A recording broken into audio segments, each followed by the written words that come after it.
खेळण्याचा एक स्टोरी आहे. पण प्रत्येक माणूस कुठं ना कुठं हारतो, अपयश येतो.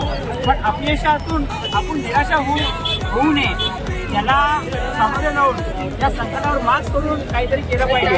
आणि एखादा माणूस आज आपण आहोत, काहीतरी आधार कार्ड काहीतरी आहे आपल्याला, जर माणसाला काहीच नाही, नावच नाही, कसं जगू शकतो आणि त्या गावातल्या लोकांना मी काय करू शकतो, हे हा पिक्चर सिनेमा एक बाबू खना डायरेक्टर अतिशय प्रमाणे केलेला आहे. आणि या फिल्म डायरेक्टरांना अशा संधी देणं आणि एवढ्या मोठ्या प्रमाणावर त्यांना प्रदर्शित करणं हे लई मोठं गोष्ट आहे. आणि प्रत्येकाने हा सिनेमा पाहावा आणि आपल्या मुलांना स्पोर्ट्सच्या माध्यमातून कंपल्सर त्याला प्रोत्साहन करावं आणि त्याची हा सिनेमा पाहावा.